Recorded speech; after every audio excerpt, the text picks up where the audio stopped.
এই গরমে কি তোমার স্কিনটা ভীষণ কালো কালো অয়েলি আর চিপচিপে হয়ে গেছে?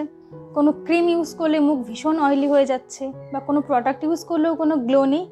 তাহলে কিন্তু এই ভিডিওটাতে তুমি তোমার সমস্ত সমস্যার সমাধান পেয়ে যাবে আর ভীষণ ইজিলি। তো চলো দেখতে থাকো ভিডিওটা। Hello everyone, welcome back to my channel.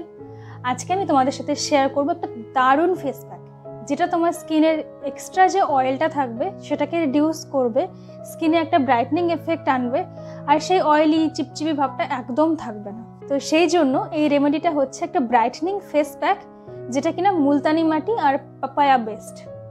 আর এটা লাগালে কিন্তু স্কিনের যে এক্সট্রা অয়েলটা আছে সেটাও রিডিউস হয়ে যাবে, প্লাস তোমার স্কিনে যদি ছোট ছোট কোনো ব্রণ বা কোনো ফুসকুড়ি টাইপের থাকে সেটাও সেরে যাবে। আর এর সঙ্গেই যদি স্কিনে প্রচণ্ড ট্যানিং থাকে বা স্কিনটা ভীষণ কালো কালো লাগে সেটাও কিন্তু ঠিক হয়ে যাবে। এই ফেস প্যাকটা বানাতে আমাদের সবার প্রথমে লাগবে হচ্ছে মুলতানি মাটি বা ফুলার্স আর্থ। দেখো, এটা কিন্তু ভীষণ ইজিলি অ্যাভেলেবেল একটা ইনগ্রিডিয়েন্ট। দেখো, আজকাল আমরা কিন্তু মুলতানি মাটি মার্কেট থেকে এনে অ্যাপ্লাই করা প্রায় ভুলেই গেছি, কিন্তু সেখানেই আমরা যদি মার্কেটে কোনো ওয়েল অ্যাডভার্টাইজড মুলতানি মাটি ফেস ওয়াশ পেয়ে যাই বা কোনো রেডিমেড ফেস প্যাক পেয়ে যাই, আমরা কিন্তু ডেফিনেটলি সেটা কেনার জন্য ব্যস্ত হয়ে উঠব। তো সেখানে কেননা আমরা নিজেরাই সেটা তৈরি করে নিই, আর এতে কি হবে, এতে আমরা শিওর থাকবো যে ইনগ্রিডিয়েন্টগুলো সেফ, প্লাস আমরা পিওর ফর্মে এটা পাচ্ছি।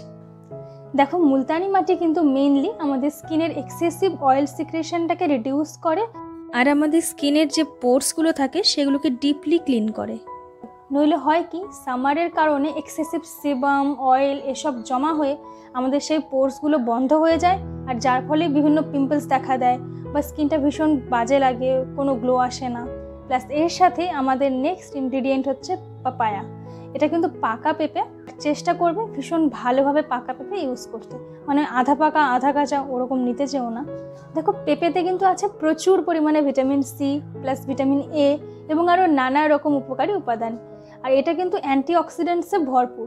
তো সেই জন্যই পেঁপে তুমি যদি খাও বা তুমি কোনো ট্রপিক্যাল অ্যাপ্লিকেশন করো, দুদিক দিয়ে আমাদের স্কিনের জন্য বেনিফিশিয়াল। পেঁপে কিন্তু আমাদের স্কিনটাকে ব্রাইট করতে সাহায্য করবে, স্কিনে একটা ইউথফুল গ্লো দেবে, আর এটা এজিংয়ের প্রসেসকেও রিডিউস করে।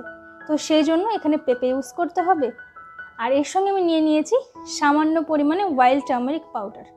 দেখো, ওয়াইল্ড টার্মারিক পাউডারের বেনিফিটস আমি তোমাদের অনেকবার বলেছি, আর তোমরা প্রত্যেকে জানো যে হলুদ কিন্তু একটা অ্যান্টিব্যাকটেরিয়াল প্রপার্টি সমৃদ্ধ। তো সেই জন্যই তোমার স্কিনের ব্রণ, পিম্পলস, কোনো ইনফ্ল্যামেশনস সব কিছুকে রিডিউস করে দেবে এই হলুদ। প্লাস এটা তোমার স্কিনে একটা সুন্দর গ্লো এনে দেবে, আর ওয়াইল্ড টার্মারিক ইউজ করায় তোমার ট্যানিংয়েরও একদম ছুটি করে দেবে। আর এর সঙ্গে আমি নিয়ে নিয়েছি কিছুটা রোজ ওয়াটার। দেখো, মুলতানি মাটি আর রোজ ওয়াটারের কম্বিনেশান খুবই স্ট্রং অ্যান্ড পোটেন্ট একটা কম্বিনেশান আমাদের স্কিনের জন্য। এটা স্কিনটাকে যেমন ক্লিন করবে, তেমনি স্কিনটাকে সুদিং অ্যান্ড ব্রাইট করে তুলবে। তো সেই জন্য আমি এখানে নিয়ে নিয়েছি রোজ ওয়াটার। আর অবশ্যই এখানে কোনো chemical enriched rose water use করবে না। দেখো, মার্কেটে কিন্তু অনেক রোজ ওয়াটারসই অ্যাভেলেবেল আছে, যেগুলো কিন্তু আমাদের স্কিনের জন্য কোনো ভালো কাজ দেয় না। সেখানে এক্সট্রা এমন প্রিজারভেটিভ অ্যাড করা থাকে যে তোমার স্কিনে ভালোর বদলে সেটা খারাপ করবে। তো সেই ক্ষেত্রে আমি বলবো এটা অ্যাভয়েড করো। দেখো, এই ফেস প্যাকটা বানানোর জন্য সবার প্রথমে আমি 1 স্পুন এখানে মুলতানি মাটি নিয়ে নিয়েছি, আর তার মধ্যেই অ্যাড করে দিচ্ছি পাপায়া পেস্টটা। এখানে আমি এটা পেস্ট করে নিয়েছি, তোমরা মিক্সিতে গ্রাইন্ড করে নিলেও হবে। আর এর মধ্যেই অ্যাড করে দিচ্ছি একদম সামান্য পরিমাণে হলুদ, প্লাস এর সাথেই দিয়ে দিচ্ছি যতটা পরিমাণে দরকার রোজ ওয়াটার। এবার এগুলোকে ভালো করে মিক্স করে নিলে তোমার ফেস প্যাক রেডি। দেখো, এই ফেস প্যাকটা অ্যাপ্লাই করার আগে আমি একটা ডিসক্লেমার দিয়ে দিই, এই ফেস প্যাকটা বানিয়ে কিন্তু বেশিক্ষণ রেখে দেবে না। এটা বানিয়ে তুমি সঙ্গে সঙ্গেই অ্যাপ্লাই করে নেবে, কারণ যেহেতু এখানে ন্যাচারাল ফ্রুটস ইউজ করা হচ্ছে, আর ফ্রুটসের কিন্তু একটা টেন্ডেন্সি থাকে অক্সিডাইজড হয়ে যাওয়ার। তো সেই জন্য যদি তুমি বানিয়ে বেশিক্ষণ রেখে দাও, দেন এই ফ্রুটসের কিন্তু যে এনজাইমসগুলো আছে সেগুলো রিয়াকশন করা শুরু করে দিতে পারে।